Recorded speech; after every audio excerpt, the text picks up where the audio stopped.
आप सभी का MS हिंदी एकेडमी में हार्दिक स्वागत एवं अभिनंदन है। आप सभी को मेरा प्यार भरा नमस्कार। आशा और उम्मीद करता हूं कि आप सभी अपने घरों में स्वस्थ होंगे, सुरक्षित होंगे। आज का हमारा जो विषय है, जैसे कि आपके स्क्रीन पर दिख रहा है, उत्तर प्रदेश माध्यमिक शिक्षा सेवा चयन बोर्ड प्रयागराज के द्वारा जो विज्ञापन संख्या 1/2020 प्रशिक्षित स्नातक शिक्षक, जिसे हम उत्तराखंड में या फिर अन्य जगह LT कहा जाता है या सहायक अध्यापक कहा जाता है, और यहाँ पर इसे TGT कहा जाता है यूपी में या अन्य कई सारे जो राज्य हैं हमारे। तो यहाँ पर एक खास बात ये है, आप लोगों के लिए खुशखबरी ये है कि यहाँ पर अन्य स्टेट के लोग भी फॉर्म भर सकते हैं, उनके लिए भी यहाँ पर फॉर्म मान्य होगा। ठीक है, तो हम यहाँ पर देख लेते हैं। पहले तो आज से ये स्टार्ट हो गया।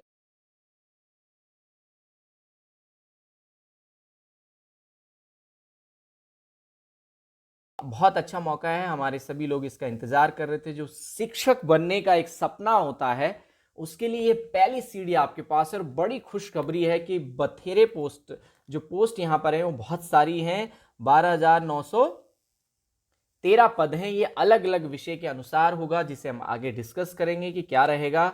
इस वीडियो में हम जो डिस्कस करने वाले हैं वो सबसे महत्वपूर्ण है, जैसे कि मैं आपको पहले भी कह चुका हूं कि वही सबसे इंपॉर्टेंट होता है। इसका जो पाठ्यक्रम है, किस तरीके से परीक्षा का पैटर्न रहेगा, क्या पेपर होगा, कितने मार्क्स का होगा, ठीक है, किस तरीके से इसका पूरा प्रक्रिया रहेगा और क्या क्या इसमें सम्मिलित है। इससे पहले जो PGT की जो वीडियो है वो आप हमारे चैनल पे देख सकते हैं, जिसका लिंक आपको ऊपर आई बटन में नीचे डिस्क्रिप्शन बॉक्स में मिल जाएगा। उसमें PGT के भी 2,593 पद हैं और PGT में इंटरव्यू के साथ रहेगा। तो यहाँ पर हम देख लेते हैं, और उसमें सबसे खास बात यह है कि नेगेटिव मार्किंग नहीं होगी, ठीक है, और पूरा 500 का आपका पेपर होगा। उसमें 425 नंबर का आपका रिटर्न होगा और उसके बाद इंटरव्यू भी उसमें है, ठीक है। तो ये है, और इस पेपर में आज हम देख लेते हैं। यहाँ पर इसमें जैसे बालिका और बालक वर्ग के लिए अलग है, और 2 कैटेगरी में आपका यहाँ पर रहेगा। क्या इसकी शैक्षिक योग्यताएं रहेंगी, तो यहाँ पर जो मेन जो मैं बात कर रहा था आपके सामने की, जो सबसे इंपॉर्टेंट बात है कि इसके सापेक्ष चयन हेतु भारत के नागरिक आवेदन आमंत्रित किए जाते हैं, यानी सभी भारतीयों के लिए ये फॉर्म है, ठीक है। बस यहाँ पर हमें क्या होगा, जो आरक्षण संबंधित जो बात है वो यहाँ पर आपको वो लाभ नहीं मिलेगा, वो केवल यूपी वालों को ही मिलेगा, और बाकी सब जनरल में इसमें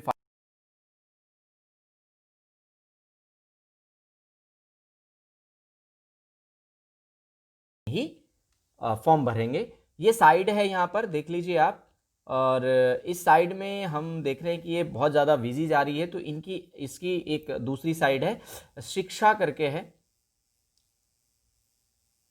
शिक्षा.org.in। तो इसमें आपको मिल जाएगा, तो यहाँ पर जाकर आप अपना फॉर्म भर सकते हैं, ठीक है। फॉर्म में आपको भरते समय विशेष रूप से ध्यान रखना होगा, जो पद हैं वो घट बढ़ सकते हैं, और बस सबसे इंपॉर्टेंट बात, जब आप सबमिट कर देंगे उसके बाद इसमें किसी भी प्रकार का कोई भी करेक्शन नहीं माना जाएगा। तो स्नातक शिक्षक वर्ग के सापेक्ष आवेदन स्वीकार किए जाएंगे। अगर आप दो विषयों में आप आवेदन करते हैं तो आपको अलग अलग फॉर्म भरने होंगे।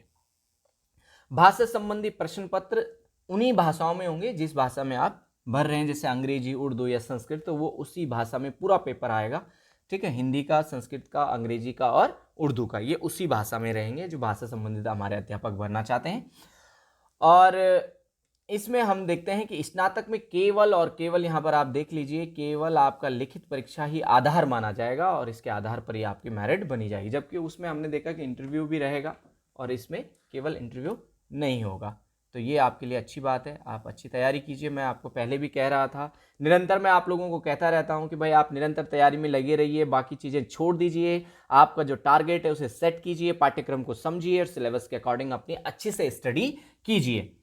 इसी के साथ आपसे एक रिक्वेस्ट है कि इस वीडियो को शेयर करना ना भूलें। अगर वीडियो अच्छा लगे तो लाइक कीजिए, कमेंट्स कीजिए। नई अपडेट्स के लिए आप बेल आइकन जरूर दबा दीजिएगा, ये आपका हमारे लिए प्यार स्वरूप उपहार रहेगा, ठीक है, तो इस तरीके से आप लोग निरंतर हमारे साथ जुड़े रहिए, हम आपके लिए नए नए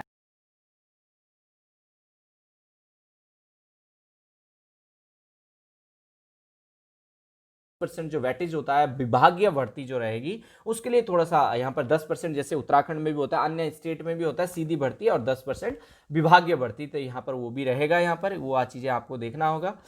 और 30 तक आपकी अंतिम तिथि है जैसे कि हमने बताया, तो आप सुनिश्चित कर दीजिएगा। ये अच्छी पॉइंट है कि देखो 30 जो नवंबर है तब तक आपका MA BEd यानी जितनी भी उसकी जो शैक्षिक योग्यताएं हैं वो पूरी होनी चाहिए, ऐसे नहीं कि पहली होनी चाहिए, अंतिम तिथि तक आपका होना चाहिए और सबमिट के बाद कोई संशोधन नहीं किया जाएगा किसी भी प्रकार। एक और बात, यहाँ भी ऋणात्मक अंकन नहीं किया जाएगा, इसमें भी नेगेटिव मार्किंग नहीं है, तो आप फॉर्म भरिएगा। इसके बाद यहाँ पर आप देख लीजिएगा कि ये सब चीज़ें जो डिवाइस जो भी हैं, इलेक्ट्रॉनिक डिवाइस कोई भी परीक्षा परिषद में अलाउ नहीं होंगी, ये सभी आप जानते हैं और पहले से आप लोग इसे देख रहे हैं। इसके बाद हम देखते हैं यहाँ पर कि एक मोबाइल नंबर आपकी सहायता के लिए दिया हुआ है और इसके अलावा आप हमें भी संपर्क कर सकते हैं व्हाट्सएप ग्रुप, टेलीग्राम चैनल, या आप हमें कमेंट्स करके भी बता सकते हैं अगर आपको कोई समस्या हो रही है तो। आवेदन से संबंधित सभी चीज़ें मैं आपको पहले ही बता चुका हूँ, 3 स्टेज होंगी। सबसे पहला स्टेज होगा कैंडिडेट रजिस्ट्रेशन, फीस सबमिट और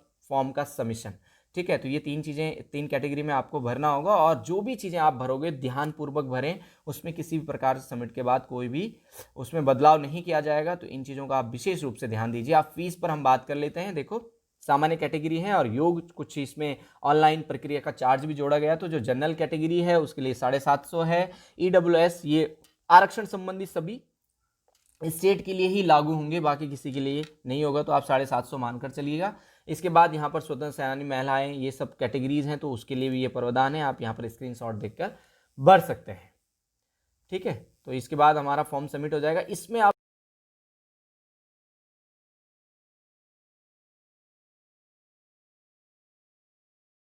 ठीक है, और यहाँ पर हम व्यक्तिगत तटस्थता को आंखें खुली मुंह बंद, नज़र कैमरे की सीधी होनी चाहिए, तो ये स्पष्ट होना चाहिए अगर आप कैमरा रखते हैं, मतलब आपका चेहरा साफ आना चाहिए जैसे कि आप जानते ही हैं।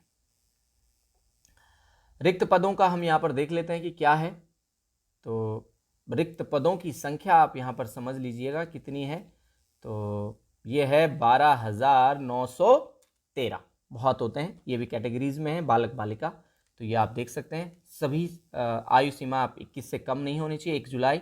ये 7th लेवल है आपका, ग्रेड 4600 का है, ठीक है। आरक्षण संबंधी केवल स्टेट के लिए होगा। शैक्षिक योग्यताएं हम अभी देख लेते हैं। परीक्षा केंद्र, अनुक्रमांक की सूचना तथा ये सब आपको अपडेट किया जाएगा, ठीक है, प्रेषित नहीं बल्कि केंद्र की साइट पर ही आपको मिल जाएगा, ठीक है।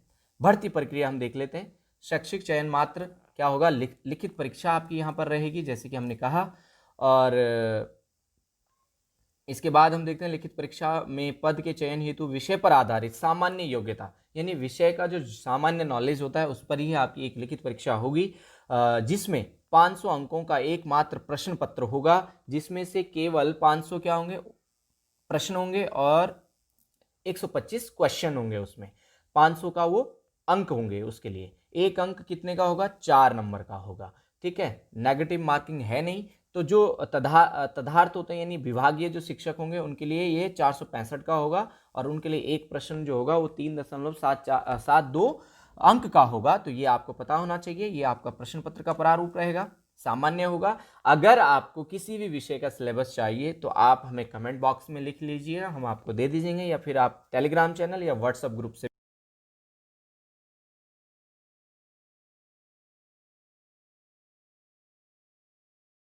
2 घंटे की मात्र रहेंगे, 2 घंटे आपको मिलेंगे यहाँ पर, ठीक है। कैसा होगा प्रारूप, मल्टीपल चॉइस क्वेश्चन होगा, काली स्याही या बॉल पेन से आपको उसको OMR को फिल करना होगा सही उत्तर को 4 में से, ठीक है। इसके बाद हम ये तो विभागीय है, तो ये आप देख सकते हैं उनको, उनके जो अभिभार होता है यानी जो उनका कार्य अनुभव होता है, एक्सपीरियंस का उनको यहाँ पर वेटेज मिलेगा, तो वो 35 नंबर का रहेगा मैक्सिमम। तो इस तरीके से 465 प्लस 35 नंबर का, तो टोटल 500 ही होगा उनका भी, ठीक है, योग। तो ये यहाँ पर हम देख लेते हैं, ये आपके लिए दिशा निर्देश हैं कि भाई पात्रता आप देख लीजिए, अच्छे से समझ लीजिएगा और गलती ना करें। सबमिट से पहले आप इन सब चीज़ों को पूरी तरह से देख लीजिए। उत्तर प्रदेश, ये जाति प्रमाण पत्र का प्रारूप है, तो ये आरक्षण से संबंधित सभी आपके लिए होगा, ये आरक्षण आपके बने होंगे। अब यहाँ पर देखो शिक्षक बालक जो रहेगा, महिला शाखा और सामान्य शाखा जो हमारी होती है, तो ये यहाँ पर है। यहाँ पर देखो पद बहुत बढ़िया है आपके लिए, एक पद आपको चाहिए। और यहाँ पर देखो ये बालिका, यहाँ पर तो जो टोटल पद हम बात करते हैं तो ये यहाँ पर 11,451 सामान्य में है। और यहाँ पर हम देख लेते हैं 1,462 आपको महिला वर्ग में रहेगा। ये शैक्षिक योग्यताएं हैं। जैसे कि हमने कहा इसमें बहुत बदलाव हो गया, पहले की जो कॉम्बिनेशन है उनको आप चेक कर लीजिएगा, जो पहले नहीं था वो अब हो सकता है, क्योंकि कुछ बदलाव मैंने पहले भी इनमें देखे, तो काफ़ी बदलाव इसके हैं। तो जैसे बीए हिंदी एवं संस्कृत के साथ इंटरमीडिएट अथवा समकक्ष परीक्षा एवं बीएड यानी हाँ, तो आपको बीए में भी हिंदी और संस्कृत के साथ, इंटर में भी आपको संस्कृत होना चाहिए। बीए हिंदी एवं संस्कृत विषय के साथ अथवा समकक्ष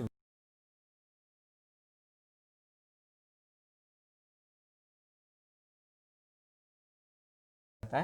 तो ये सब आप सामाजिक विज्ञान में देख लीजिए, ये 4 आपके पास हैं और इनमें से कोई 2 आपके अंतिम 2 वर्षों तक और एक आपका अंतिम वर्ष तक होना चाहिए।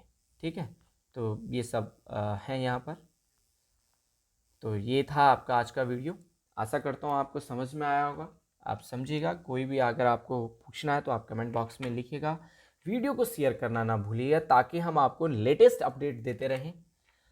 पुनः दूसरी वीडियो में आप लोगों से मुलाकात होगी, तब तक के लिए नमस्कार, धन्यवाद।